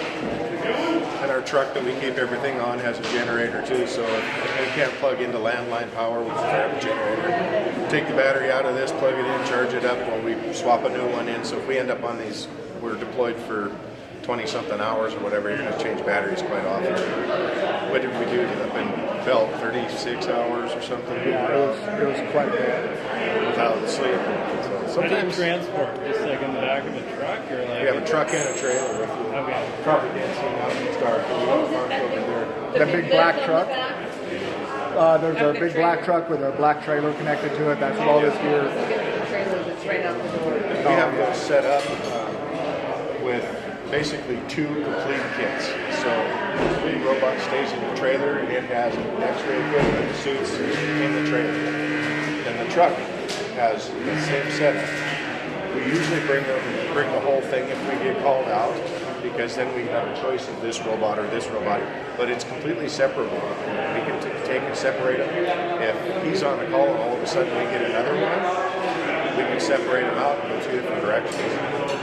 And I was, one day last year or the year before, we had 4 call-outs on the same day. Did what? We had 4 different call-outs on the same day. And some of them we could put off. It was just, somebody has some chemicals they want to get rid of or something. You can push that back, but you can't always. If somebody's 2 people are building bombs or threatening people with bombs at the same time, we've got to be able to separate and go different directions. Or we're going to be calling Helen and having them come over and help us. And then Chief Collier said that somebody found dynamite in their grandpa's truck or something like that. Oh, that's common. That's probably the most common call we go is found explosives. And it kind of occurs the same way almost every time. Grandpa passed away, we started going through his stuff, and we found a bunch of dynamite out in the barn. I mean, we've had that same call hundreds of times, it seems like.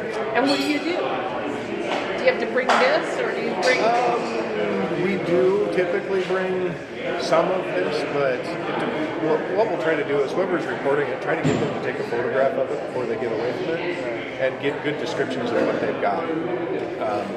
And if we determine that it's commercial explosives that are in good shape, we may just go and hand carry that stuff out of them. If we, if it's just because it could be old dynamite that's deteriorated, there's techniques we use to get rid of that too. Sometimes it's just too bad that we're not going to be able to remove it. Just this last year we had an old barn.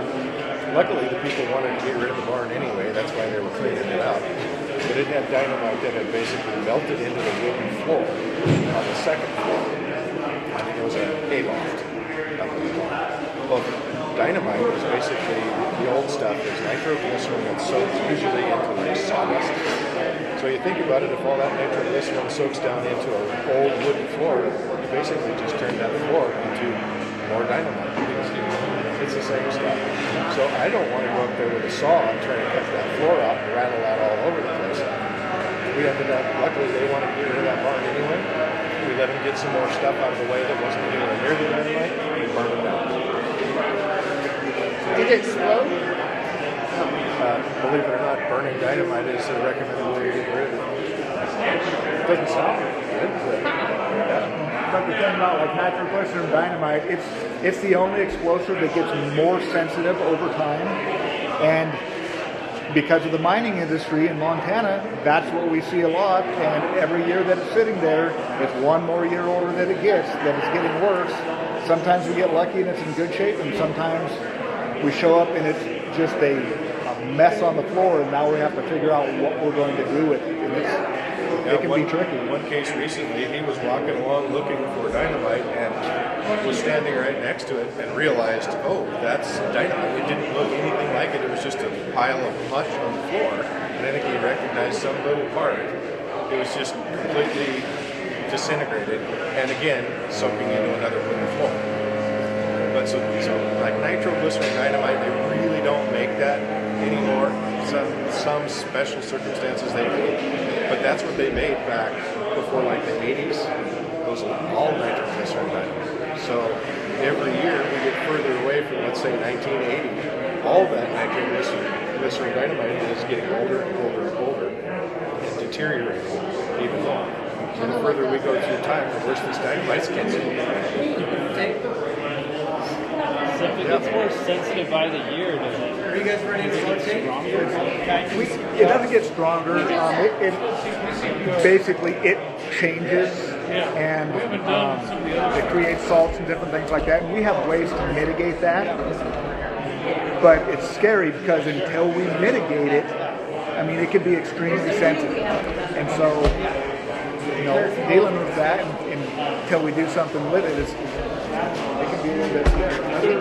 Other commercial explosives, they get less sensitive, and sometimes we can't even countercharge them. We can't even get them to go off, and we end up burning something like that. Thank you guys. Yeah, absolutely. Keeping it. Thank you. An optical side here.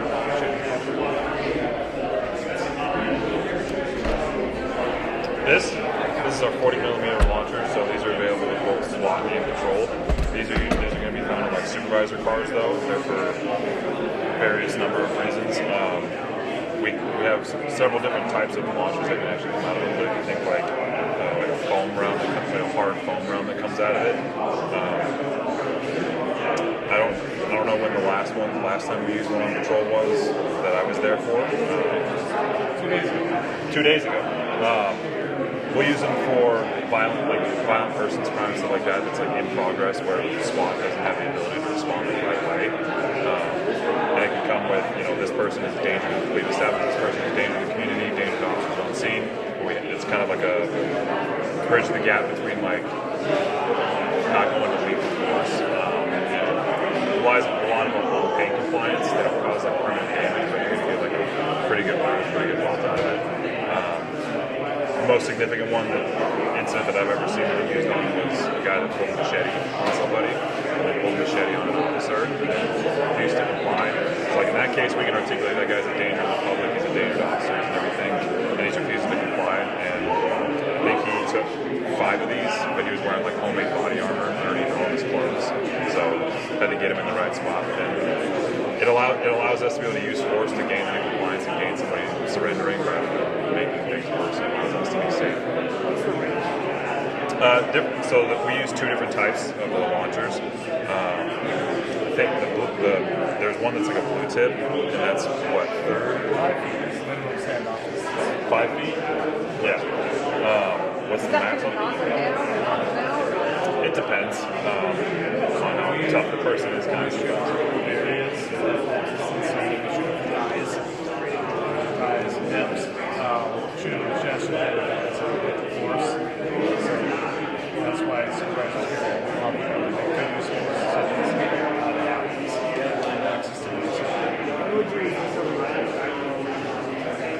tasers are incredibly effective.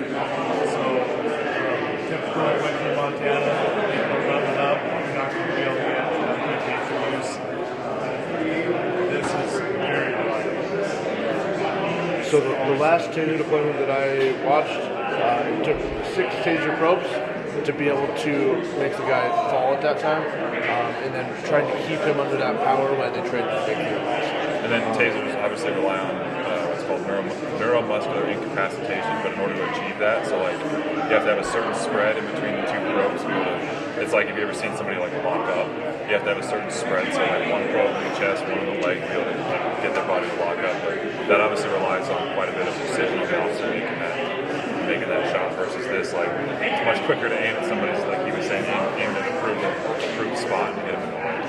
Gives you a big old dead leg, and it slows you down, makes you kind of decide, okay, I want to comply, I want to be hit by that. Another use that we have for this, which is very convenient, is instead of us walking up on a door for somebody that's been barricaded or somebody that we're trying to arrest and won't come out, you can use that foam round to shoot the door, and it's like knocking on the door. It gets the attention, you give announcements over PAs and stuff like that. It allows you to maintain that kind of distance. And what we were getting to here, so the minimum points, and when calls come into the dispatch center, they automatically launch, and that drone starts to fly to that point by itself, and then it notifies me as an operator on my computer, you need to take over this drone. So then I, on the computer end, take over the physical flight of the drone and bring the operation. one, we get something there within seconds versus minutes long. Any questions? The blue one, 2 college. He's very stubborn. But the way I train him, it's not just a punishment, it's also aspects on a low level. Like when I send him to go fight somebody, I send him to go to his wall, give him a spin at a low level, and he associates a low level spin with good stuff. So he doesn't think it's just correction, it's a positive. So I've got low and high. He knows what high is because when I change my voice to him because he's ignoring me, realizing but then listen. He was just about 2 years old when I got him. He was almost 5.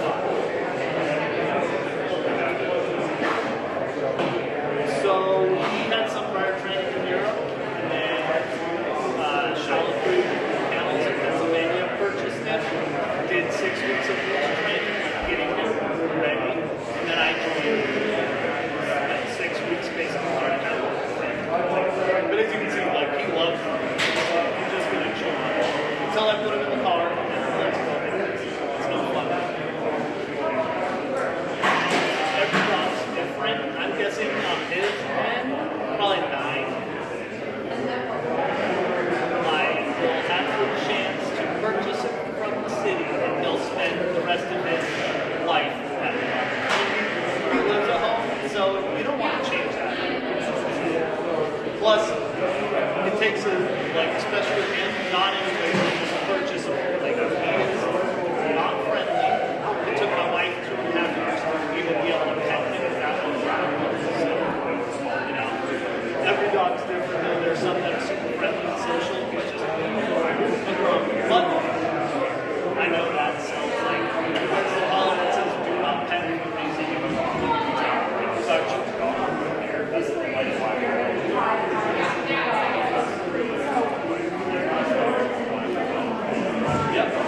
Yep, even when I'm off shift, at home on the days off, I'm getting him out for an hour. And even if I train for like 2 hours, and I think he's tired, I'm going to play with him, spin in circles in the kennel. Alright.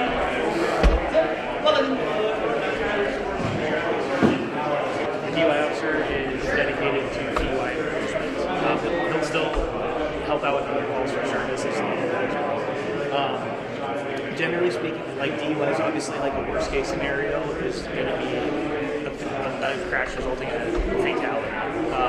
At the same time, I don't think people realize how much property damage they also cause our community as well. So it is something I'm passionate about as well. Generally speaking, with the DUI investigation, the officers are looking at the totality of everything from the sequence of initiating the traffic stop. Why are they pulling the person over?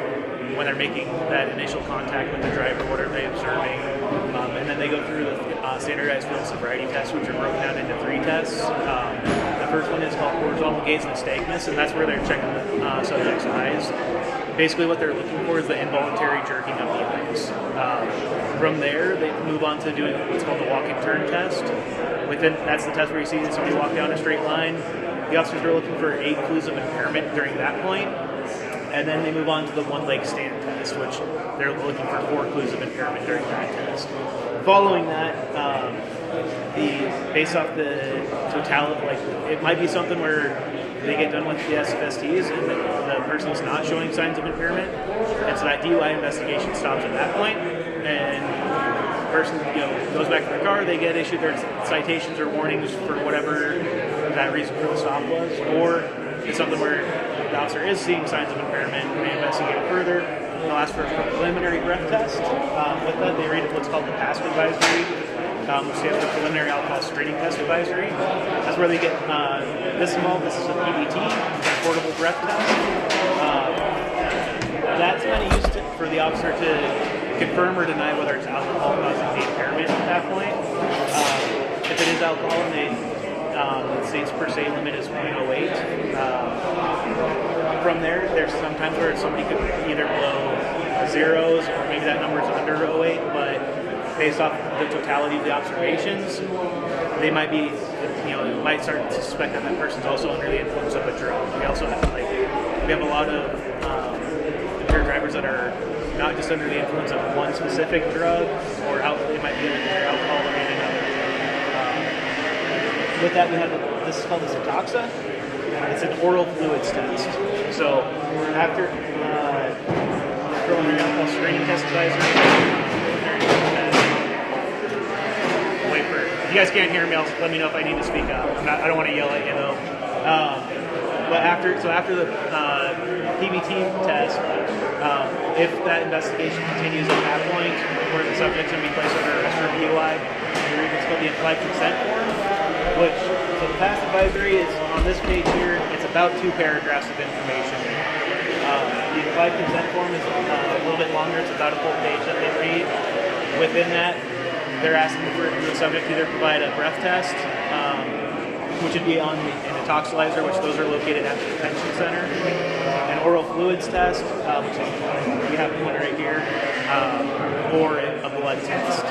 So obviously, if we're suspecting it's a drug DUI, we're going to ask for probably oral fluids or blood. Now, with the oral fluids test, is it doesn't give us like a quantitative analysis to say how much of a drug is in the system. It just says whether the drug is present. With those, it's looking for meth, fentanyl, cannabis. There's certain drug categories that will test for it. It's not going to pull up for if you have blood pressure medication or something. But with that, so the oral fluids test is fairly non-invasive. The subject will take this is basically, they put this in their mouth, swab it around. When it collects the oral fluids, it'll start to turn blue, indicates the officer they have enough.